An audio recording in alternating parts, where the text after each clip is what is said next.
Hola, ¿qué tal gente de YouTube? Bienvenidos otra vez a mi canal, espero que se encuentren de maravilla, yo me encuentro genial. En esta ocasión traigo un nuevo video de un nuevo libro de un nuevo autor. Como siempre, si les gustan mis videos, a ustedes, por favor dejen un like, suscríbanse al canal y compartan esta información por todas partes para seguir creciendo. En este caso vamos a revisar la Suma Teológica de Santo Tomás de Aquino. Este libro es un manual de la doctrina cristiana en donde se ejemplifican las formas en las que el cristianismo ha venido a tomar fuerza como dogma. Desde aquel entonces se suscitaba una idea de Dios en la cual era un poco extraña, ambigua, por no decirlo, que difería de entre una persona y otra, lo cual causaba pugnas, pero ese mismo Dios era el Dios que lo regía a todos los cristianos. Entonces hubo una serie de problemáticas porque había gente muy poco culta, era gente que era considerada tonta, de ideas absurdas, ridículas, herejes inclusive, porque no se abocaban al cristianismo de la época. Sin embargo, pues el ego, es decir, el Dios que ellos habían creado como ego, en base a su fe, pues le dio un soporte tremendo a todo este impacto del cristianismo, y esta suma teológica vino a reafirmar todo esto. El problema con todo esto es que la ciencia dejó de avanzar, dejó de surgir, porque tenían miedo a las represalias. Estas represalias eran muy duras, sabemos que la mano de la iglesia era muy dura en aquel entonces y prohibía todo lo que tuviera que ver con herejías que para ellos eran cosas que no tenían nada que ver con su Dios o con Dios. Entonces, pues la ciencia en ese sentido trató por más que pudo de salir de las garras de la iglesia, pero muchos de ellos eran acusados de herejes. Sobre todo no había un pensamiento crítico hacia la iglesia, ella emanaba todo el poder, era la ley prácticamente, y bueno, pues entonces nos preguntamos qué era la verdad en aquel entonces. Pues la verdad era lo que la religión quería, lo que la iglesia decía, ya que controlaba prácticamente todos los aspectos más importantes de la vida de aquel entonces. También había una falta de orden científico, como ya había mencionado, pues a pesar de que eran perseguidos, seguía existiendo ciencia, pero esta ciencia no tenía una continuidad, no se le podía dar, digámoslo así, un empuje, un enfoque necesario para que pudiera continuar con argumentos positivos sobre la ciencia.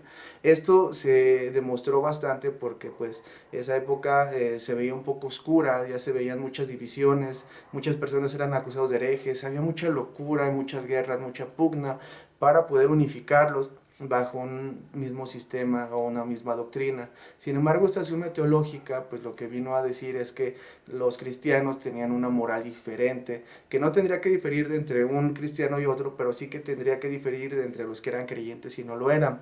Por eso mismo estas personas pues se dedicaban constantemente a estar esclavizados hacia su propia religión, y esta religión era la que de alguna forma les traía la paz y el bienestar que ellos tanto deseaban y necesitaban en aquel momento. Simplemente lo único que pasó en aquel entonces es que se redescubrió a Aristóteles. Sabemos que Aristóteles y Platón tuvieron una ruptura en cuanto a formas de pensar, ya que Aristóteles era totalmente científico. Aristóteles decía: yo soy amigo de Platón, pero soy más amigo de la verdad. Por ende, él pensaba que en los objetos materiales, en las cosas materiales y tangibles, existía una verdad intrínseca, una verdad per se que además podía comprobarse, y esta verdad pues no tiene más argumentación que la de la ciencia. No hay nada más puro y duro y científico que lo de Aristóteles, y al momento de retomarlo, al momento de darle un nuevo lavado de cara y al momento de posicionarlo como algo importante, pues la iglesia se vio como un mecanismo autorregulador prácticamente de todo. ¿Por qué? Porque fomentaba la religión y también fomentaba la ciencia, pero la ciencia desde una perspectiva cristiana. Entonces, pues hubo un problema porque se dieron cuenta que la religión no podía ser universal, es decir, que el cristianismo tenía mucho que ver con una raza, con un país, con un pueblo, y que no en todo el mundo existía esa cultura, al menos en lo que se conocía. Sin embargo, la ciencia sí era universal. Digámoslo de este modo, no todos los cristianos pueden estar en el mundo, pero sí el agua hierve a 100 grados en cualquier parte del mundo. Ese problema pues fue muy importante para la religión, porque pues trataron de controlar ahora más que nunca la ciencia. La religión trató de controlar la ciencia, que se les trataba de salir de control, y en ese sentido pues hubo un principio de una especie de amor y un apego fraternal y horrible, un apego tremendo hacia Dios. La gente tenía miedo de morirse porque querían conocer a Dios, querían ver a Dios en toda su gloria, y entonces pues la religión no tuvo de otra, sobre todo el cristianismo, que apegarse al 100% a Dios. sin importar de que la ciencia les decía otro tipo de cosas, les contaba otra historia muy diferente a lo que ellos conocían. Entonces, bueno, pues la ética de aquel entonces se apoyó como nunca en los principios de hacer el bien para poder llegar a Dios. Todos tenían miedo a Dios, absolutamente todos, también por eso hacían el bien, pero también todos querían llegar a Dios, por eso hacían el bien.